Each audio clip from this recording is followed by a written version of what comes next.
Hi, Fishy Dentists. Welcome back to the part 2 of the Prosto preclinical Viva questions. Today, we are going to cover articulation, articulator, teeth selection, occlusion, and some must know miscellaneous questions as well. So, it's going to be quick, crisp, and exam focused. So, let's get started.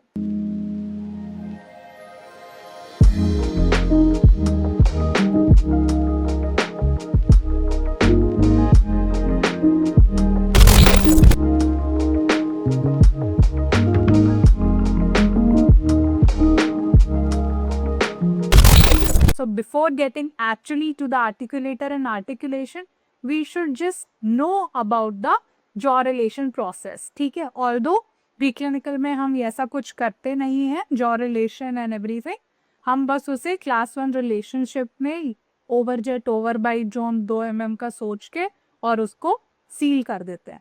But still jaw relation क्या होता है और उसके कितने parts होते हैं ये हमें पता होना चाहिए. So quickly I just briefly बता देती हूँ कि जॉ रिलेशन क्या है. एक मैक्सिलो मैंडिबुलर रिलेशनशिप है. ओके और उसके 3 पार्ट्स होते हैं. Orientation jaw relation, vertical jaw relation and centric jaw relation. अब ओरिएंटेशन जॉ रिलेशन क्या होता है? It establishes the relationship of the maxillar to the cranium.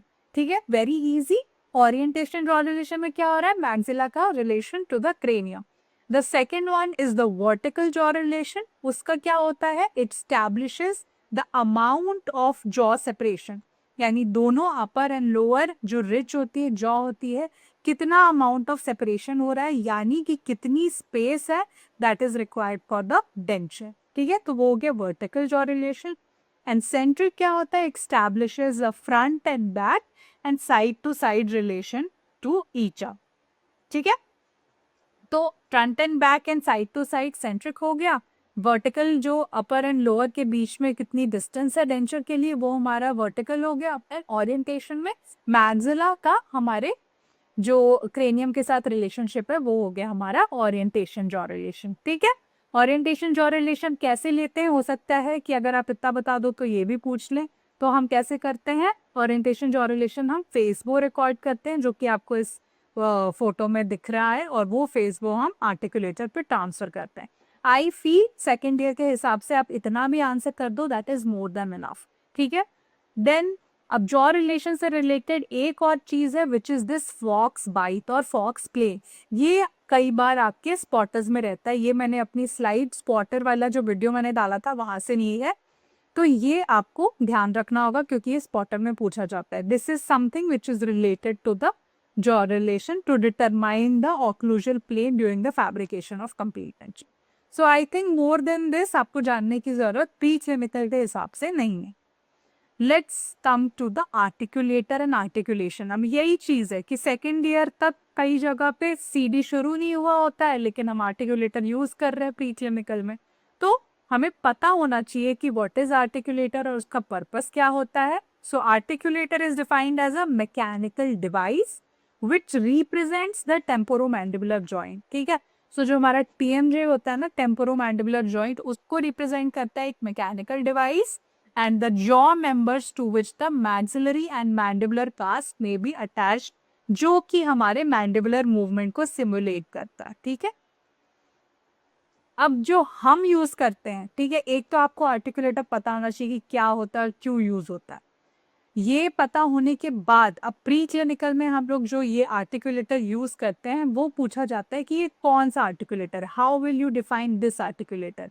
तो ये कुछ वर्ड्स हैं, की वर्ड्स हैं जो मैंने रेड में लिख रखा है, ये आपको याद होना चाहिए. Which type of articulator is this? This is a non arcon, mean value, non adjustable, mean sorry 2 बार हो गया, मीन वैल्यू आर्टिकुलेटर. सो अगर आप इस तरह से उसको डिफाइन करते हो, अगर आप बताते हो तो बहुत अच्छा इंप्रेशन पड़ेगा. So it's a non arcon, non adjustable, mean value articulator.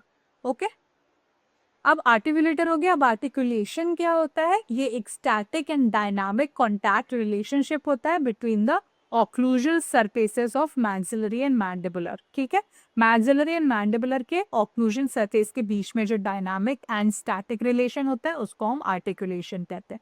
These are like frequently asked question, but articulation mostly नहीं पूछते, but then you should be ready. Then अब हमें पता होना चाहिए, अब आर्टिकुलेटर तुमने बता दिया कि क्या होता है, पर्पस क्या होता है, हम कौन सा यूज करते हैं। अब उसके पार्ट्स पता होने चाहिए, जो अभी यहाँ पे मैंने दिखा रखा है। Upper member, lower member, mounting rings, incisal guide table, mid incisal pin, है ना, कॉन्डाइलर गाइडेंस, सपोर्टिंग रॉड, इतना आपको पता होना चाहिए। एंड थंब स्क्रूज, जिससे हम माउंटिंग रिंग को खोलते और लॉक करते हैं। So these are the parts, at least आपको इन पार्ट्स के नाम पता होना चाहिए सेकेंड ईयर के हिसाब से। ओके, यूज क्या होता है आर्टिकुलेटर का? सबसे पहले डायग्नोसिस, है ना, जो भी हम सबसे पहले पेशेंट आएंगे और हम उनका डायग्नोस्टिक इम्प्रेशंस लेंगे, उसका एक हम डायग्नोस्टिक जॉ रिलेशन करते हैं और उसको आर्टिकुलेटर पे ट्रांसफर करते हैं। क्यों? टू डायग्नोस और analyse the dental occlusal condition in both the natural as well as the artificial teeth. ठीक है, डायग्नोसिस हो गया, उसके बाद हम उसका डेंटल, अब कैसा किस कंडीशन में है पेशेंट का ये पता चल गया, तो अब हम उस हिसाब से उसका डेंटल ट्रीटमेंट प्लान कर सकते हैं यूजिंग द आर्टिकुलेटर। थर्ड, अब कोई भी फैब्रिकेशन हमें करना होगा रिस्टोरेशन का, वो हम कर सकते हैं, है ना, अप्लायंसेज एंड रिस्टोरेशन का उसके ऊपर रख के। फोर्थ, अब बन गया सब कुछ रिस्टोरेशन, अब हम उसका ऑक्लूजल करेक्शन, है ना, मॉडिफाई कर सकते हैं आर्टिकुलेटर्स पे रख के। एंड लास्टली पेशेंट एजुकेशन, यानी हम उस पे पेशेंट को एग्जैक्टली दिखा सकते हैं कि आपके मुंह में क्या प्रेजेंट है और हम आगे क्या करने वाले हैं, है ना। So these are the basic uses जो आपको पता होने चाहिए आर्टिकुलेटर्स के। रिक्वायरमेंट जनरली नहीं पूछा जाता है सेकेंड ईयर से, but still you should just know कि क्या क्या रिक्वायरमेंट्स होते हैं आर्टिकुलेटर के, ये फाइनल ईयर में मोस्टली पता होना चाहिए। नेक्स्ट, क्या एडवांटेजेस होते हैं? तो ये बहुत बेसिक है। एडवांटेज क्या है इसका? बेटर विजुअलाइजेशन, है ना, of the cast and the restoration, जो कि उसका ऑक्लूजन में, अब हम पेशेंट को तो बिठा के रख नहीं सकते कि हम पूरा का पूरा प्रोस्थेसिस बनाएंगे तब तक आप बैठे रहो, है ना। तो हम क्या करेंगे कि हम कास्ट बना के उसको एग्जैक्टली जैसा का जैसा पेशेंट के मुंह में टीएमजे है सारा सिमुलेट करता है आर्टिकुलेटर, वैसा का वैसा, है ना। तो इससे क्या हो रहा है? चेयर साइड टाइम और पेशेंट अपॉइंटमेंट टाइम कम हो रहा है, पेशेंट का कोऑपरेशन की ज़्यादा ज़रूरत हमें नहीं है। जो पेशेंट के मुंह में प्रॉब्लम्स है, इश्यूज हो सकते हैं, लाइक सलाइवा से हिंड्रेंस हो सकता है, टंग से, चीक हिंड्रेंस हो सकता है, ये सारा एडवांटेज है कि हमारे आर्टिकुलेटर में ऐसा कुछ भी नहीं है। स्टिल हम वो सब कुछ रिलेट कर सकते हैं कि पेशेंट के मुंह में कैसा है और कैसा होगा। Then last is more procedures can be delegated to the lab. अब हमने तो पेशेंट को देखा है ना, लेकिन हम लैब टेक्नीशियन के साथ कैसे कोऑर्डिनेट करेंगे? So this is how we are going to send the cast mounted on the articulator to the lab, ताकि हम अपना कुछ काम टेक्नीशियन को भी डेलीगेट कर सकते हैं। बट कुछ लिमिटेशंस भी हैं इसके, as it's an mechanical instrument, तो क्या है, बहुत बार एरर्स होने के भी चांसेस होते हैं बिकॉज ऑफ सम वेयर हो सकता है उस इंस्ट्रूमेंट में, या फटीग होने की वजह से। Then it can simulate but not duplicate any jaw movement. Exactly duplicate नहीं कर सकता है, सिमुलेट यानी कि मोर और लेस वैसा का वैसा होगा। So these are the limitations of the mechanical instrument which is called as articulator. सिर्फ इतना ही आपको याद रखने की जरूरत है आर्टिकुलेटर एंड आर्टिकुलेशन से related during your pre clinical viva. I hope it's clear. Next is the classification. Classification is also very important. This is very important. ठीक है, तो आपको अगर कुछ भी नहीं अंदर लगता है कि बहुत कम समय है, तो आप इतना याद कर लो कि what definition of and purpose of articulator, कौन सा articulator preclinical में use कर रहे हैं with their parts, and the classification. It's that important. So first is based on adjustability, based on location of the condyles, and third is the based on the theory of occlusion. ठीक है, सो ये कुछ सबसे basic classifications मैंने लिखे हैं यहाँ पे जो कि आपको याद हो सकते हैं। बेस्ड ऑन एडजस्टेबिलिटी में एक नॉन एडजस्टेबल होता है, एक सेमी एडजस्टेबल होता है, एक फुल्ली एडजस्टेबल आर्टिकुलेटर होता है। Very easy to remember. Based on location of condyle, it could be arcon and non arcon, है ना, कि कौन सा condylar guidance and condylar inclination, ये दोनों चीज कि वो कौन से मेंबर पे प्रेजेंट है, इससे पता चलता है आर्कॉन एंड नॉन आर्कॉन। ठीक है, The based on theories of occlusion, it could be Bonville's theory of occlusion पे जो articulator based है उनको Bonville's articulator या Guy's simplex articulator example है। Conical theory of occlusion पे जो है उनका example है Hall's automatic, and spherical theory of occlusion by Monson पे है Monson's maxillomandibular articulator. The most important classification जो आपको याद रखना होगा एंड थोड़ा डिफिकल्ट है for the initial second year specially, which is the international prosthodontics workshop के थ्रू यूनिवर्सिटी ऑफ मिशिगन ने 1972 में ये क्लासिफिकेशन दिया था, जिसमें आर्टिकुलेटर्स को 4 मेजर क्लासेस ने डिवाइड किया गया था।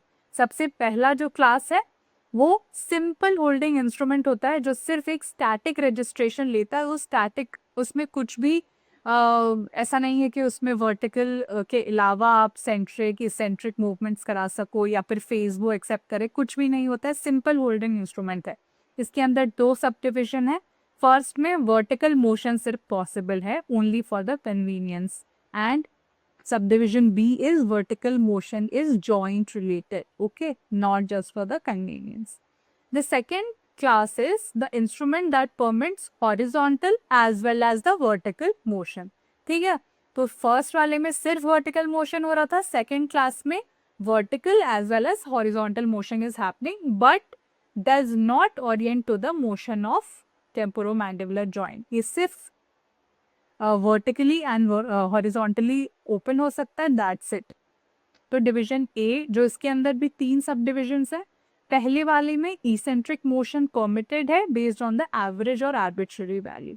सेकेंड वाले में based on the theories of arbitrary motion eccentric motion are permitted, but subdivision 3 जो है motion is permitted determined by the patient using the engraving methods. ठीक है, तो आपको थोड़ा सा डिफिकल्ट होगा बट एटलीस्ट आप क्लासेस याद कर लो, वो भी काफी है। थर्ड, इसमें these instrument allow the orientation of the cast relative to the joints. ठीक है, एंड मेनली आर्कॉन और नॉर आर्कॉन इंस्ट्रूमेंट और ये फेज वो भी एक्सेप्ट करते हैं and have mounting plates for the unlimited case use. इस पे एक बार से ज्यादा, एक टाइम पे हम एक से ज्यादा केसेस कर सकते हैं। ठीक है, ये थर्ड हो गया। And the last one is 3 dimensional dynamic registration, यानी कि इसमें सब कुछ हो सकता है। इसमें फेसबुक भी हो रहा है, इसमें ऑल द 3 ओरिएंटेशन जो रिलेशन भी कर सकते हैं, वर्टिकल वाला भी ट्रांसफर कर सकते हैं, सेंट्रिक एंड इसेंट्रिक मूवमेंट्स भी हो सकता है। ठीक है, so these are the 4 major classes जो कि इंटरनेशनल प्रोस्टोडोंटिक्स वर्कशॉप के थ्रू दिया गया क्लासिफिकेशन है। Then the most frequently asked question in the preclinical examination is what is overjet, what is overbite, क्योंकि ये हम करते हैं, है ना। overjet हम 2 mm का रख के उसके बाद उसको सील करते हैं, तो हमेशा बच्चे कंफ्यूज होते हैं what is overjet and what is overbite। तो इसका easiest तरीका है याद करने का कि इसमें से कोई एक याद कर लो। ठीक है, just you remember overjet horizontal overlap होता है। ठीक है, क्योंकि वर्टिकल वाला तो हम ऑक्लूजल रिम में कर नहीं पाते, सिर्फ और सिर्फ हम ओवरजेट ही कर पाते हैं, क्योंकि वो जो वर्टिकल ओवरलैप होगा वो तो टीथ सेटिंग के बाद होगा, है ना। सो सिर्फ एक याद कर लो, दूसरा वाला उसका ऑपोजिट हो जाएगा। This is the easiest way to remember according to me. ठीक है, in normal class 1 relationship it's usually 2 to 4 mm। ये भी पूछा जाता है कि कितना होता है।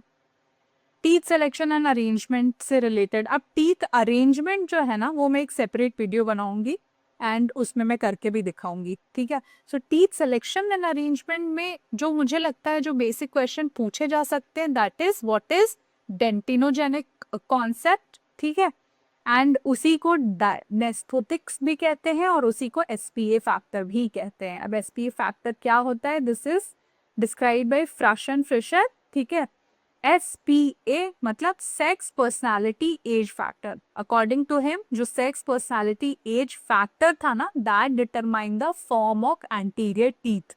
तो ये बहुत इंपॉर्टेंट होता है, पूछा जा सकता है, मोस्टली फाइनल ईयर में पूछा जाता है, बट कई बार इस सेक्शन से अगर किसी को कुछ पूछना है तो this is the only question जो आपसे पूछ सकते हैं। ठीक है, सेक्स में क्या, जो फॉर्म ऑफ द टीथ जो होता है ना वो डिफर करता है मेल एंड फीमेल में।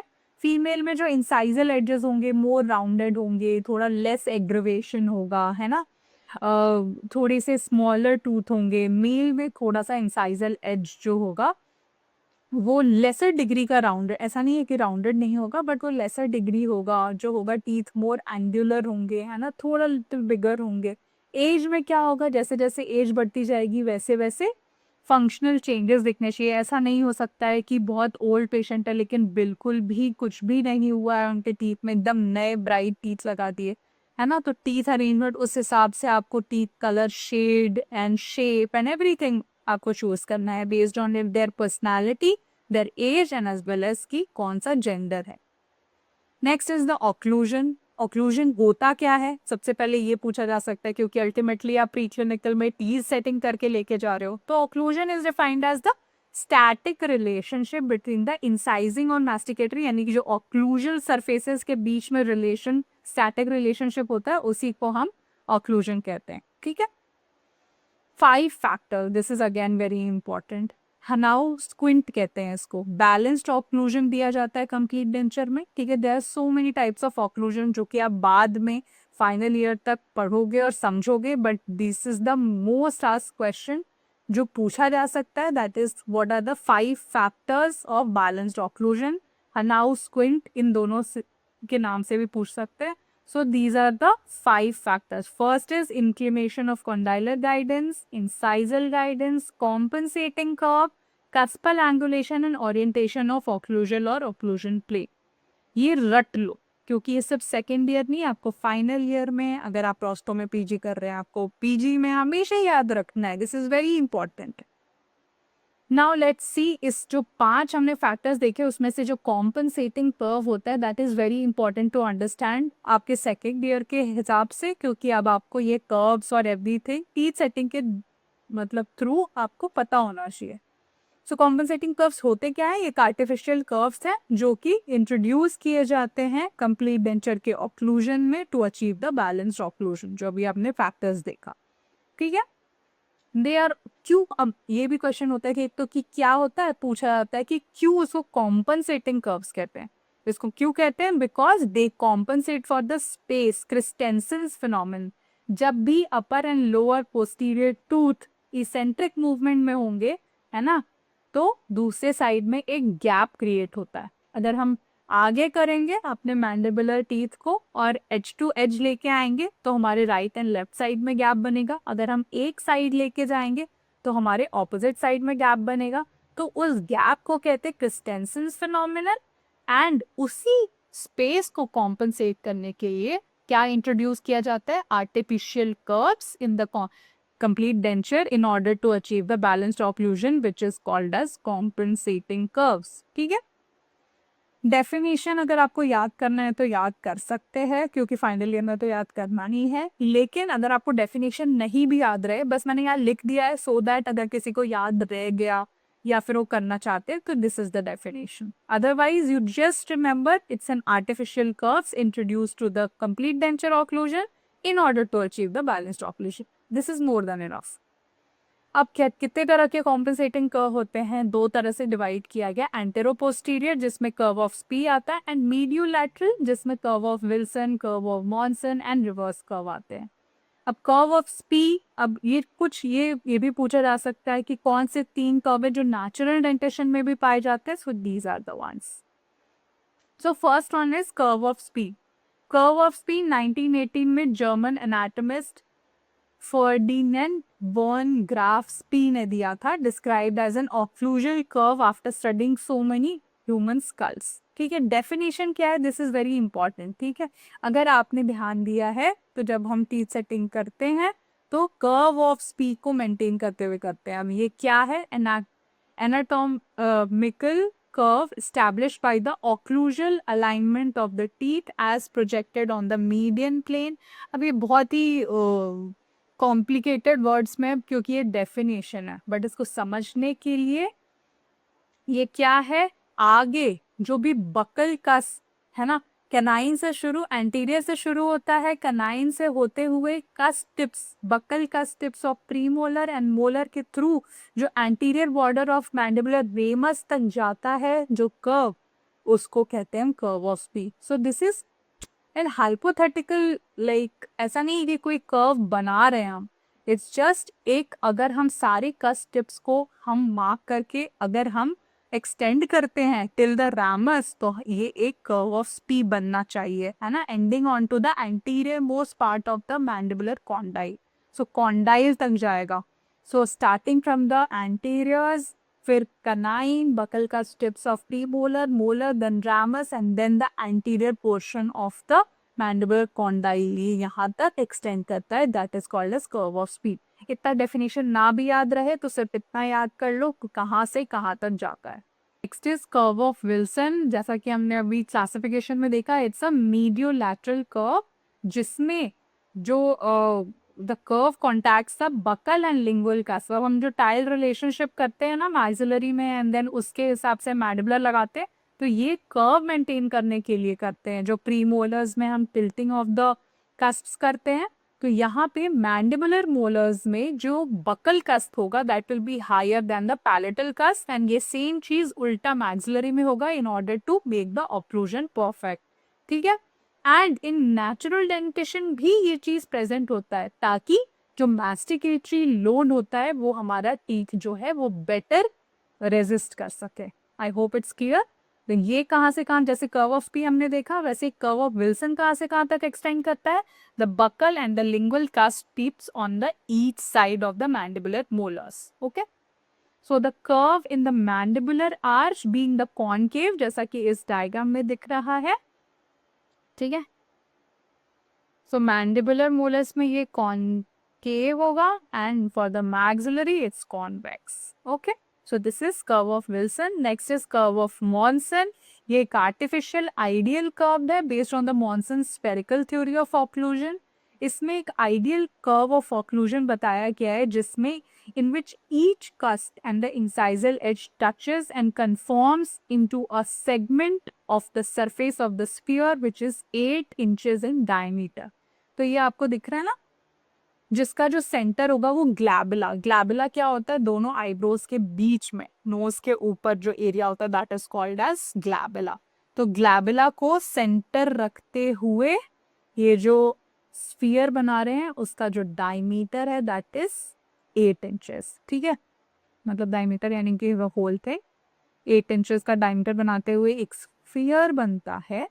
ठीक है. Contacting all the cusp and the incisal edges. तो इसको कहते हैं curve of Monson और इनके हिसाब से this is based on the Monson's spherical theory of occlusion. Okay.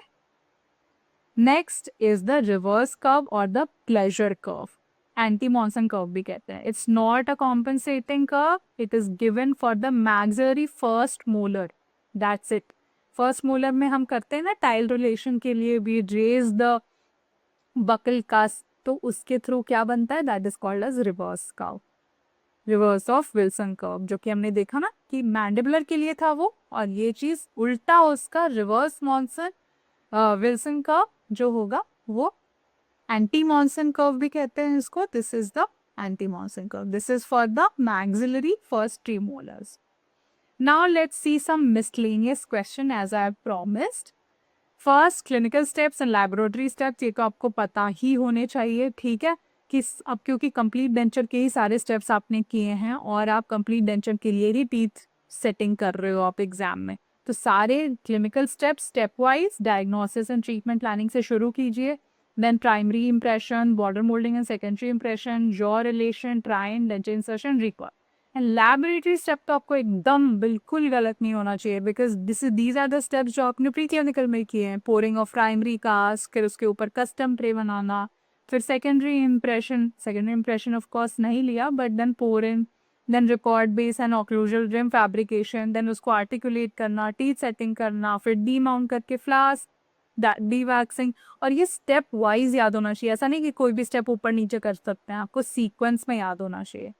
ये इस पे भी मैंने डिटेल वीडियो बनाई है, प्लीज़ वो वीडियो जाके देखना, तो आपको ये सब रटने की ज़रूरत नहीं है. It's shown every single step. Next parts of complete denture ये भी पूछा जाएगा क्योंकि आपने अपने प्री क्लिनिकल में पूरा का पूरा कंप्लीट डेंचर फैब्रिकेट किया है, क्योर किया है, पॉलिश किया है. So you need to know कि 4 पार्ट्स होते हैं. ये भी मैंने एक सेपरेट वीडियो बनाया हुआ है, you can go and watch that video. But यहाँ पे for the quick revision 4 parts होंगे: denture base, denture flank, denture teeth and denture borders as it is shown in this figure. Then surfaces of complete denture कौन कौन से surface होते हैं? एक होता है इंप्रेशन सरफेस जिसको इंटाग्लियो सरफेस भी कहते हैं, पॉलिश सरफेस जिसको केमियो सरफेस भी कहते हैं, और ओक्लूजल सरफेस.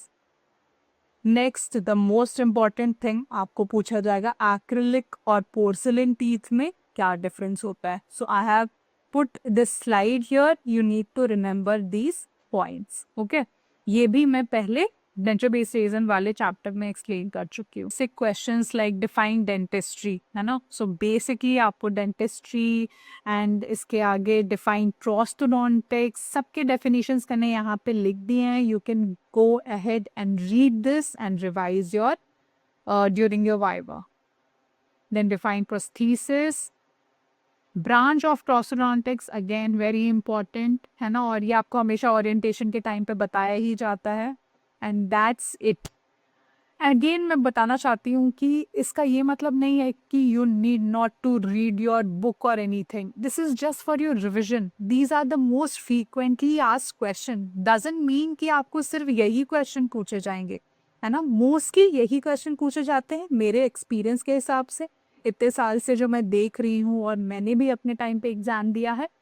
लेकिन कोई भी एक्सटर्नल कुछ भी पूछ सकता है ना. So in order to be confident in your exam and viva, you should read your books and be very thoroughly prepared for your viva. So all the best, and I'll come up with the next video very soon. Till then, happy studying.